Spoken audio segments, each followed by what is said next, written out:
welcome back to my channel. Hope you're all doing well out there. And today we're going to head back to the early 90s for another 90s thriller. But before we get into this one, do me a favor, like, comment, and subscribe. I greatly would appreciate that. Also, as always, a shameless plug from my TeePublic store. I'll leave a link for that in the description box below. And today we're going back to 1991, folks, for Sleeping with the Enemy. Sleeping with the Enemy came out February 8th of 1991. It's rated R. It's an hour and 39 minutes long. Had a budget of $19 million upon release that year.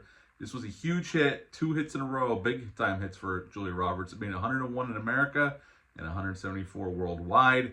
She was just coming off of Pretty Woman and Flatliners in 1990, and she did this one right after those two movies, and another huge success for Julia Roberts. To direct this film, they hired Joseph Rubin, who directed a horror film that I talked about last year, The Stepfather with Terry O'Quinn, and right after this, you go off to do The Good Son with Macaulay Culkin. In this film, we got Julia Roberts as Sarah. We have Patrick Bergin as her husband, Martin, and Kevin Anderson plays Ben. Now, this film is, what this is pretty much is we're introduced to Sarah and Martin right in the beginning of the film. They have this huge house on Cape Cod on the beach. And at first, everything, they seem like they have a really loving relationship. They're very kind to each other, but something's a little off.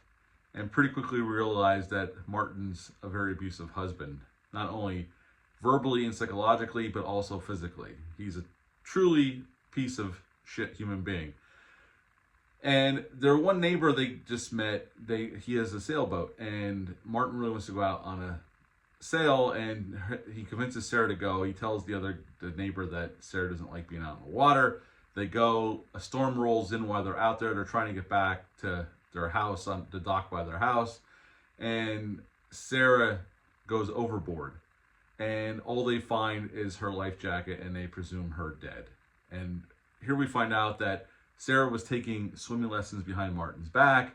She was planning for an opportunity to finally get away from him, and this was her chance. And she moves to Iowa and starts running this little house, becomes a full-time librarian. She meets Ben, and pretty soon Martin figures out that she didn't really die through some circumstances, and he finally tracks her down, and we have to have our final showdown in the house. Her and Ben has been developing this relationship. She's moving on with her life, and then Martin shows up, but then Sarah shoots him dead, and that's the end of Sleeping with the Enemy. So what's I like about this film? Well, I think the cast is pretty good. I've never been the biggest fan of Julia Roberts, but she's good here, what she's given to do. This abused wife with some PTSD, and then she's trying to come out of her shell with Ben once she settles into this little town in Iowa.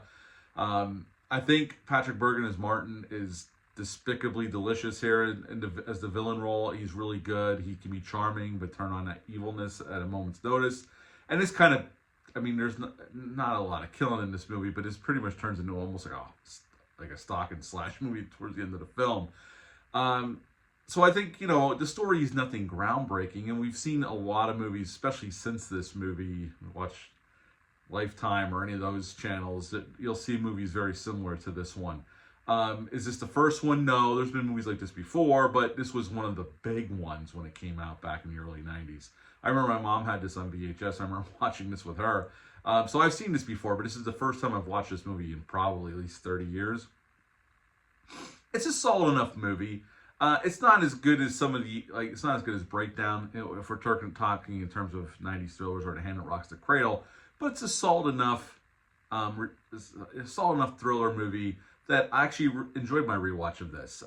It's not groundbreaking, but I think it's solidly made, it's solidly acted, and I think the story, they keep it tight enough at an hour and 39 minutes long. It doesn't overstay its welcome. So I enjoyed my rewatch of this. Like I said, it's probably been 30 years since I've seen it, but I did enjoy my rewatch of this movie, and I would, if you never saw it, I'd give it a shot. I don't know if it's streaming anywhere. I know you can pick this Blu-ray up for like $10 on Amazon, but it could be streaming somewhere. I'm not sure. Maybe Disney Plus has it, because this was a 20th Century Fox film, and Disney owns 20th Century Fox now. Julia Roberts was 22 years old when they shot this film. They actually shot this movie. Some of it was shot in Wilmington, North Carolina, about 2 hours from where I stand, and the rest of it was shot in a little town down in South Carolina. All the Iowa stuff, that little town Iowa was shot down in South Carolina. Speaking of the box off the success of this movie. When this was released on that weekend of February 8th, 1991, it actually dethroned Home Alone, which was on an 11-week streak of being at number one at the box office. This actually broke its streak and took over number one at the box office. This was based on a novel by Nancy Price that came out in 1987. At the end of the day, I think this is a pretty solid 90s thriller. It's definitely more of a popcorn thriller, but it works really well. We've seen a lot of these since then. Like I said, you can turn on Lifetime any day of the week probably and see a movie kind of similar to this one.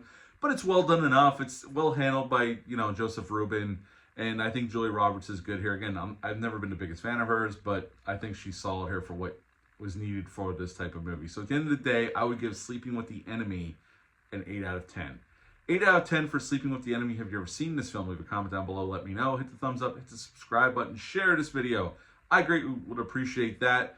That's it for this one. We'll have some more 90s thrillers coming up, and we're going to have some horror movies coming up. We got some action movies coming up. A whole plethora of stuff coming up. But until next time, bye.